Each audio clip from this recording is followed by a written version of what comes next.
வணக்கம். இலங்கை செய்திகளுக்காக நான் ஹரிணி. முதலில் தலைப்புச் செய்திகள். சஜித் பிரேமதாச சிறுபிள்ளைத்தனமாக நடந்து கொள்கிறார்.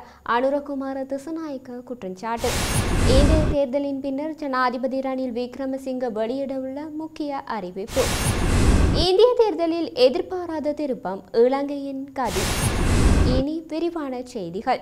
எதிர்க்கட்சித் தலைவர் சஜித் பிரேமதாச நாட்டு மக்களுக்கு குறைந்த விலையில் மின்சாரத்தை வழங்குவதற்கேற்ப திட்டம் ஒன்றை வகுப்பதற்காக ஆராய்வோம் என வேண்டுகோள் விடுத்துள்ளார். இதுகுறித்து அவர் மேலும் தெரிவிக்கையில், மின்சார சட்டம் குறித்து உயர் நீதிமன்றத்தின் தீர்ப்பை வாசித்ததன் மூலம் குறித்த சட்டத்தில் பாரிய பிரச்சினைகள் இருப்பதாக அறிந்து கொண்டோம். அதனாலேயே 3/2 பெரும்பான்மை அதிகாரத்தால் இங்கு சில பிரிவுகள் நிறைவேற்றப்படும் என தீர்ப்பளிக்கப்பட்டுள்ளது. ஆனால் அரசாங்கத்திற்கு அந்த அதிகாரம் இல்லை.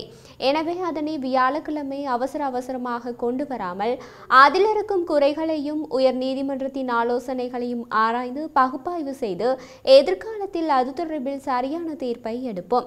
அதேவேளை நாட்டு மக்களுக்கு குறைந்த விலையில் மின்சாரத்தை வழங்குவதற்கு ஏற்ப ஒரு அலகிற்கான குறைந்த கட்டணத்தில் மின்சார கட்டணங்களை அறவிடுவது தொடர்பில் மின்சார சபைக்கும் நட்டம் ஏற்படாத வகையில் சாத்தியமான ஒரு எண்ணக்கருவை கொண்டு சிறந்த திட்டம் ஒன்றை வகுப்பதற்காக ஆராய்வோம்.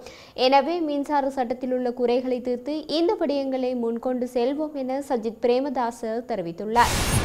தேசிய இனமான தமிழினம் அச்சுறுத்தப்பட்டு எப்பொழுதும் நிலம் பறிக்கப்பட்டு இராணுவ பிடிக்குள் வைக்கப்பட்டு அடக்கப்படுகின்ற போது அவர்களுடைய நிம்மதியற்ற வாழ்வு என்பது ஏனைய இனத்தினையும் இந்த மண்ணிலே நிம்மதியாக வாழ விடாது என பாராளுமன்ற உறுப்பினர் சிவஞானம் ஸ்ரீதரன் தெரிவித்துள்ளார். குறித்த விடயத்தை இன்றைய தினம் நாடாளுமன்றத்தில் விவாதத்தில் கலந்து கொண்டு கருத்து தெரிவிக்கும் போதே அவர் இவ்வாறு தெரிவித்தார். இது தொடர்பில் மேலும் தெரிவித்த அவர், காணிகளை பறித்தல், தமிழர்களை கைது செய்தலூடாக அச்சுறுத்தல், அங்கே வாழுகின்ற மக்களுடைய எண்ணங்களை சிதைக்கின்ற நடவடிக்கைகளை அரசாங்கம் ஒரு மறைமுக நிகழ்ச்சி நிரலை வைத்திருப்பதைத்தான் எங்களால் பார்க்க முடிகின்றது. இந்த மோசமான நிலைமைகள் மாற்றப்பட வேண்டும். நாட்டினுடைய வளர்ச்சியும் முன்னேற்றமும் ஒவ்வொரு தனிமனித செயல்பாடுகளிலும் அடங்கியுள்ளது எனவும் கூறியுள்ளார். எதிர்க்கட்சித் தலைவர் சஜித் பிரேமதாச சிறுபிள்ளைத்தனமாக நடந்து கொள்வதாக தேசிய மக்கள் சக்தியின் தலைவர் அனுரகுமார திசாநாயக்க தெரிவித்துள்ளார். பல்கலைக்கழக கல்விசாரா ஊழியர்கள் பிரச்சினை தொடர்பில் தாம் முன்வைத்த கேள்வியை சஜித் பாராளுமன்றில் எழுப்புவதாக அவர் குற்றம் சாட்டியுள்ளார். தாம் எழுப்பிய கேள்வியை எவ்வாறு சஜித் பிரேமதாச எழுப்புவதற்கு வாய்ப்பு அளிக்கப்பட்டது என அவர் வினவியுள்ளார். இந்த விவகாரம் தொடர்பில் சபாநாயகர் மீதும் அனுரகுமார திசாநாயக்க மீதும் குற்றம் சுமத்தியுள்ளார். இதேவேளை சஜித் பிரேமதாச இந்த கேள்வியை 11:40 பாராளுமன்ற செயலாளர் நாயகத்திடம் ஒப்படைத்ததாகவும் தேசிய மக்கள் சக்தி 12:10 இந்த கேள்வி எழுப்பியதாகவும் சபாநாயகர் மஹிந்த யாப்பா அபேவர்த்தன தெரிவித்துள்ளார். சபாநாயகர் காரியாலயத்தினூடாக கேள்வி எழுப்பாது நேரடியாக நாடாளுமன்ற செயலாளர் நாயகத்திடம் கேள்வியை ஒப்படைக்க முடியுமா என அனுரகுமார திசாநாயக்க கேள்வி எழுப்பியுள்ளார். மேலும் விரும்பினால் நேரடியாக கேள்விகளை ஒப்படைக்க முடியும் எனவும் அவர் சுட்டிக்காட்டியுள்ளார். நேரடியாக கேள்விகளை ஒப்படைப்பது பொருத்தமானது எனவும் அவர் குறிப்பிட்டுள்ளார்.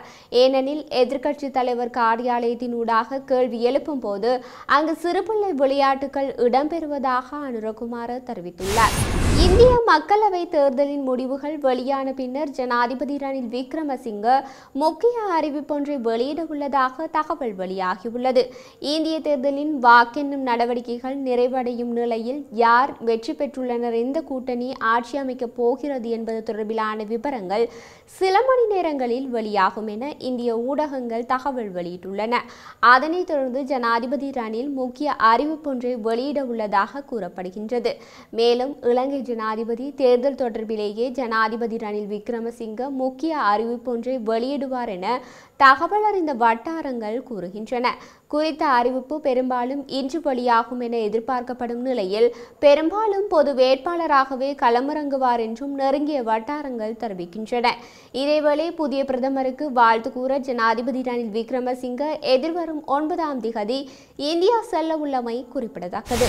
இலங்கை பொருளாதார ரீதியில் பின்னடைவை சந்தித்து நாடு திவாலாகிவிடும் என்ற நிலையில் இருந்தபோது கைகொடுத்த இந்தியாவில் நாடாளுமன்ற தேர்தல் வாக்கு எண்ணிக்கை இன்று காலை முதல் நடைபெற்று வருகிறது. தேர்தல் முடிந்தவுடன் பல கருத்து கணிப்புகள் வெளியாகின. அதில் மோடி தலைமையிலான பாரதிய ஜனதா கட்சியின் தேசிய ஜனநாயக கூட்டணி 370 தொடக்கம் 400 வரையிலான இடங்களை கைப்பற்றும்.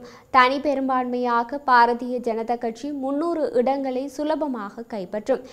எதிரணியில் காங்கிரஸ் தலைமையிலான இந்தியா கூட்டணி 150 இடங்களை கூட தாண்டாது என்ற கருத்து கணிப்புகளே அதிகம் வெளியாகின.